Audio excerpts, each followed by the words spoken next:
honestly, when you hear the words AAA gaming nowadays, what's the first thing that comes to your mind? Overpriced, underdeveloped, half-baked, too early released, buggy, microtransaction hell, too expensive, woke slop, or maybe it's just slop.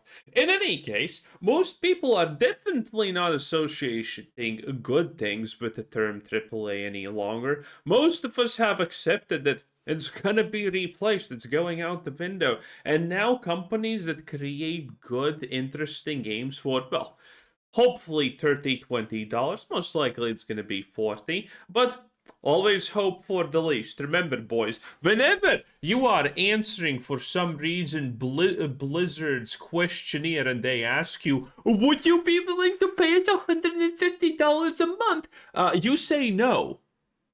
And I know I don't need to tell you this, but understand that the world is full of people who, unironically, whenever Blizzard asks them how much they are willing to pay them a month, those people don't pick the lowest option. They pick actually like a higher option, which is ridiculously unreasonably stupid for one. Two, that's completely anti-consumer, okay?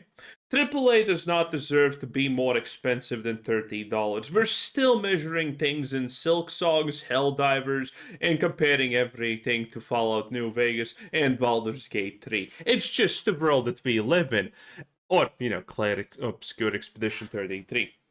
In any case, does anyone even know a AAA game that came out in the past 2 years and was a success? I honestly don't know.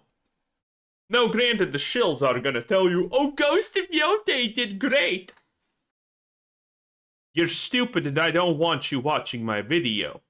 Anyway, now actually keep watching, keep hate watching. I deserve the money for dealing with you types of fucking people.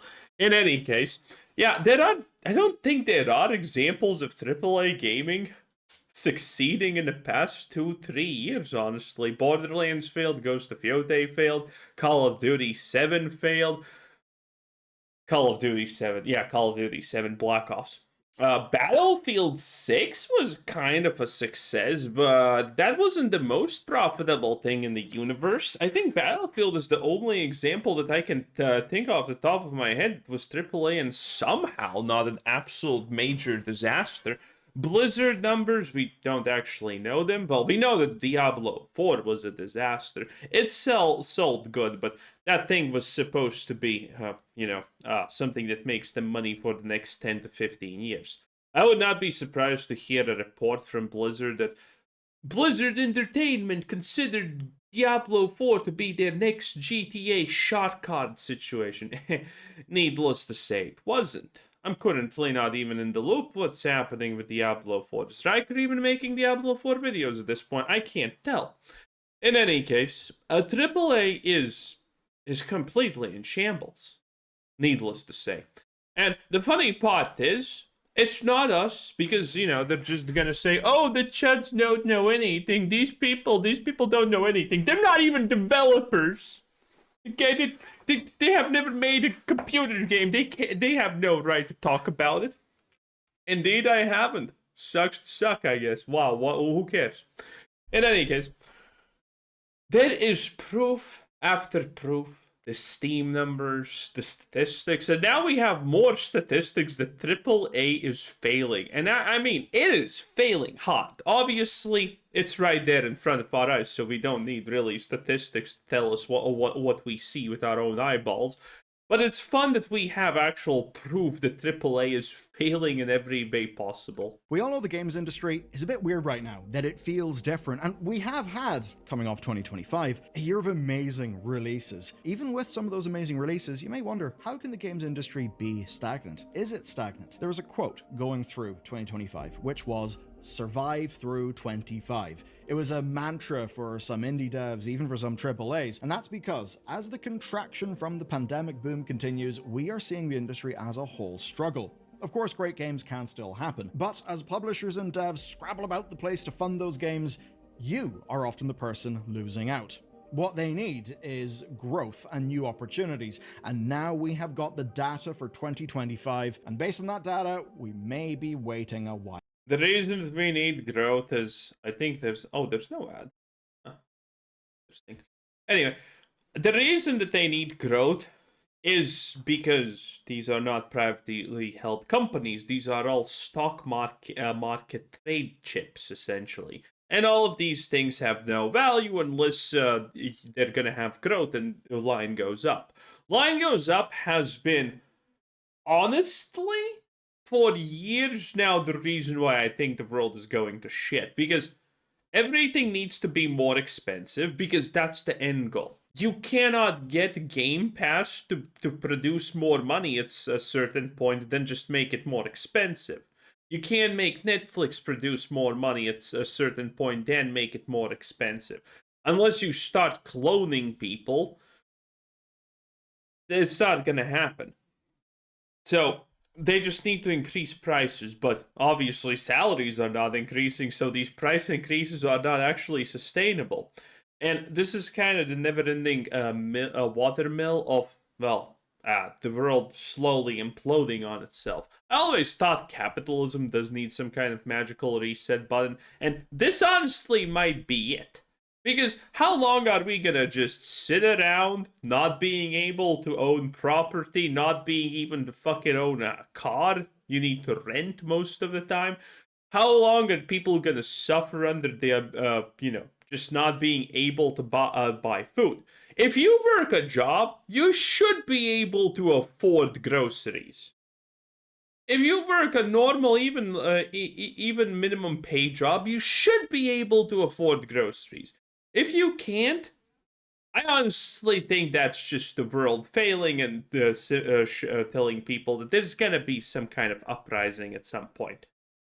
Yet. If you're a discerning player, I think it's fair to say that games may never have been better for you. I mean, just take a look at OpenCritic's 2025 Hall of Fame. It's crazy, and it alone would give you several years worth of incredible games to play, even as, of course, decades of previous brilliant titles become more and more accessible. But people saying the industry was in crisis last year certainly do have a point, even though there were loads of great games. We had thousands of layoffs, dozens of studios. Thousands of layoffs don't mean anything because we need more layoffs. We need to get rid of all of the woke losers, blacklist them from the industry, and then, well, make their lives even worse. Closed and a funding crisis with no solution in sight. Nothing was changing to push the money people towards funding new teams, new games, of course, new experiences for you. And all of this was compounded by the big thing that didn't come. Grand Theft Auto. Some analysts actually suggested that the knock-on effects of GTA not releasing meant $2.7 billion in sales moved from 2025 to 2026, with 700,000 fewer current-gen consoles sold. That's a shift that actually moved analyst predictions from marginal growth to a drop year on year. True. I mean, again, if there's one thing that's gonna make people buy a console, it's GTA, but the idea that you're gonna buy a console only because GTA releases is wild. But somehow, they actually beat expectations. First though, I have a quick thing to mention that could save you or your business thousands. Sort it out. Yeah, you probably didn't think gaming would beat expectations, but I think it will make sense once you know the expectations. So, $60.7 billion US dollars, that is what the US games industry had in 2025, and it represented 1% growth. And that is what defied expectations. Now, per Circana's data, basically the consensus expectation was an industry decline, not basically 1% growth, even. Ah, yes, I love Circana. That magical place where all the developers are giving their official data, but they're not. So how the fuck are they making those numbers? Well, they're making them up. The 1% growth is what I would certainly call stagnant as hell. Of course, though, it was a year with tariffs, delays, and cost of living increases that have hurt people's ability to spend money on what is an increasingly expensive hobby, especially if you need a few sticks of RAM or a GPU. But as it turns out, even just scraping by was difficult. So let's get into some of the juicy numbers. The Switch 2's release boosted hardware sales by 9% year on year, covering declines experienced by everyone else. But people just didn't keep spending because accessory sales were down 7%, and it seems the tariffs may have had an impact there. Then, on game content, things were stable. They were just about stable with a 1.4% increase. But there's a massive asterisk on that. The industry cash cow of mobile games grew by only 1%. But subscription... Oh, that is bad. Because you need to understand one thing. That is a lot of money put into mobile gaming. And, well, every single mobile game is effectively just fighting over rails. And I mean, think about it. Once there was Genshin Impact, right? Yeah, now there's like 15 Genshin Impacts out there. They're all fighting for rails, and they're not getting enough. So, the mobile market is gonna see a pretty big reckoning at some point. Or it at least should. Now, granted, when that's gonna happen, I don't know, but it needs to happen because, yeah, the rails are a limited resource. Services like Game Pass and Fortnite Crew saw 20% growth in spending. So what we're essentially seeing is a bit of a slowdown in mobile, but stuff that gives you access to a big game library and live service boosters like your Fortnite Crew thing, those are comparatively cheap. People already know that they're playing those games, so basically they end up being an easy to justify purchase. But here's what matters, right? Growth did not come from game sales. And it didn't even come from microtransactions. It almost feels like every part of the games industry is weaker than ever right now. We're seeing audiences contract, the current generation of consoles is failing to expand. A few videos ago, we covered an executive, I believe Capcom, talking about the PlayStation 5 wall. Or barrier, I think was the specific that he used. But the point basically was, not enough people are moving from PS4 to PS5, and they are now feeling that in their game sales. So what we've basically seen thus far in the video is that overall, things are not as dire as they could have been, but they're still pretty dire because stagnancy is obviously bad. But I'll tell you what, when we go and look at the year's best sellers, it is actually not that simple, and I think for many of us, there is a humongous win off the bat. I'll start with a win, and that is that the Titan has fallen. Call of Duty was not the best-selling game of last year. It didn't even make the top 3. It was beaten by Battlefield 6, NBA 2K. Oh wow, Battlefield 1 actually Call of Duty. That is insane. And Borderlands 4. Borderlands did sell a decent amount of copies, but Borderlands 4 is dead. Have you seen? I haven't. Man, we need to make a video on Borderlands 4 because that shit is dead. I mean, I have previously. Nothing really has changed, okay? Their updates are pure slop and, well, they're shit. And considering most likely Borderlands 4 costed, I don't know, 400 million to make, they have not really recuperated too much money, or they're maybe breaking even if they're lucky.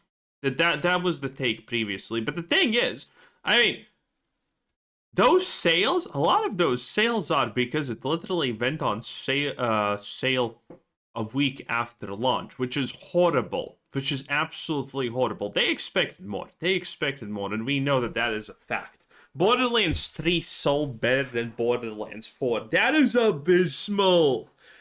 Well, technically, Borderlands 3 had a better villain than Borderlands 4, because who the fuck even knows what the Timekeeper is about? Like, no one can explain anything. It's just, like, one of the worst villains ever honestly made.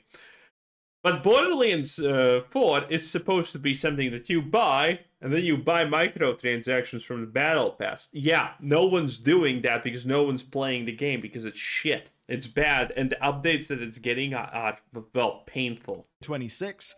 Borderlands 4, and then we have Monster Hunter Wilds. Pretty interesting. It's actually the worst result in 2 decades for COD, and it's not the only surprising detail. And by the way, this also is pretty good news for us, because this is, well, good news for me, because I predicted Borderlands 4 to sell more copies than Monster Hunter Wilds, and Battlefield 6 about this time has definitely sold more copies than Borderlands 4, even though Borderlands 4 had a more explosive start, just from the, you know, drop off in players and whatnot. Battlefield 6 is like, again, I said at the start of the video, Battlefield 6 is seemingly the only game that is successful. And at this point, if it was the best seller of 2025, yeah, it's definitely successful. When we last checked it out, it was a couple of months, and then we did the calculations on is it actually financially viable, and it was, okay, this thing is either making a little bit of money or it just has broken even. Those were the expectations. And now, well, considering the small drop, well, there is a drop-off, but Battlefield 6 is still doing good. So Battlefield 6 has made money, boys. It's official. That we see in this chart from Circana. But you may be wondering, is this whole chart just made up? I'll explain. Yes. So much of the industry actually hands over its sales data to Circana. And that is so that... Yeah, why? They, the industry, can get an accurate picture of what's going on. Yes, whenever you give over some of your sales data, I mean, there's a little bit of risk in that, sure, you're giving over something that is an asset. But what you get back is, well, Circana's data sets and analysis, which are really big. You know, if you're going to be planning games, planning how you're going to deploy development teams with tens, hundreds of millions, hundreds of developers, you need the best data you can get. So that's why the industry basically all kind of participates in the likes of Circana. Now, yeah, I still press X to doubt. I don't think Rockstar gives a shit. What we see here is all of these games compared in terms of pure sales. It means we can see who beat who, but of course, we don't see the cost of sales. We don't see the profit margin of these games. As an example, we know that Monster Hunter Wilds effectively stalled through the latter two-thirds of the year, selling around 11 million copies. So it stands to reason that the others did sell more than that. But because we've got no data from the likes of Nexon or Ubisoft, we can't see the impact of Arc Raiders or Assassin's Creed Shadows on this list. But what we can see... Well, if they gave their data, they wouldn't be on the list because Assassin's Creed Shadows sold 5 copies total. ...is trends. And one of the big ones is for PC. And it's that PC releases matter because 17 of the top 20 games had a PC release. Obviously, a little bit of a shame about the whole hardware market collapsing in response to that. But consoles do actually still matter as well. That's because compared to 2024, we went from 1 console-only release to 3. And considering that one of those was EA Sports College Football, it's even more important. You see, in 2024, that one game reportedly spiked Series S sales by just completely bucking the trend of every other sports game by having an only current generation release. And as much as the Series S is, you know, a little bit small, not exactly strong, it does of course count as current gen. And to continue that notion, 25 was also the year where we're finally seeing current gen games deliver. So 11 current gen and PC exclusive games are on the list, up from 6 the year prior. And many of those, like say Monster Hunter Wilds, made big production bets that next generation console sales would have more uptake than they currently have. And that's the problem. They have not had that uptake. And of course, that's for 2 broad reasons. I'd say number 1, price hikes, so, you know, all the economic stuff. We're very much not used to consoles getting more expensive over time. Usually they get less expensive. And then of course, GTA, because GTA would massively accelerate adoption. So those have basically robbed quite a lot of the current gen only games of a lot of their potential customers. But it does mean I wonder if GTA 6 is, by the way, a Trojan horse for consoles. Because this is what's gonna happen, right? People are gonna buy a console just to play GTA 6. That's gonna happen. Like, there's no question about it. People are gonna do it. And that's gonna be a huge boost for the consoles. But the thing is, like, those people are not gonna fucking keep using the consoles. They literally bought a console just to play GTA, dude. Okay? That's it. Just a console to play GTA. That's it. That's it. The end of story. They're not gonna use it afterwards. And now you're gonna have an influx in the console market. So, effectively, the share of market they have is larger. But their sales need to also grow according to the market share, right? But they're not gonna grow. So these companies are gonna invest in console gaming more make bigger projects and shit, expecting that, oh, the console market just grew by 40% or something because of GTA. And it's not gonna show on their sales. So this is gonna be a massive Trojan horse that completely breaks expectations for console gaming and completely puts them in the shitter. I think that's gonna happen, and that's very likely to happen. Finally reached a point where enough of a platform exists to allow for the mass sales of new, current gen exclusive games. What does that show then? Well, it shows that audiences are engaging with new games. You see, in 2024, this list had just 7 games that were released in prior years. As of 2025, that's down to just 3. I mean, at this point, Minecraft and GTA 5 may as well just be set in stone in the sales chart. The other one is seemingly a validation of Xbox's multi-plat strategy though, because 4 years after release, Forza Horizon 5 has got itself back in the charts because of its PS5 release. And as neat as that is, there is a data point. By the way, this is also a thing. I just want you to understand how absolutely insanely fucking technically inaccurate, I guess, the list is. Because you need to understand. Look at this. Minecraft and GTA are like in the top 10 to 20, right? How many copies do you think that is selling? I can't honestly even predict it, considering Monster Hunter Wilds is confirmed to have sold like 11 million copies or something like that. And then you look at the other things that are in the top 10, and it's like it even makes it even makes which are really big. Less of a sense, right? It just like how does it is so insane. It is so absolutely insane how these things are happening. Like how much can you believe these charts? At which point is so up for grabs? You can't. Even if you assume these publishers are giving you the data, you need to understand that most of the charts that they make, you need to understand caveats to actually use them. Otherwise, it's just you're kind of burning yourself. In any case. Yeah, people don't want to buy new games. Huge problem. The only thing that's currently surviving is the biggest names, and most biggest names are also, again, Borderlands 4. They're completely shafting and destroying themselves, and no one's gonna care soon, and I think these companies know it. In any case, that was Billiard News 10 out of 10. Bye!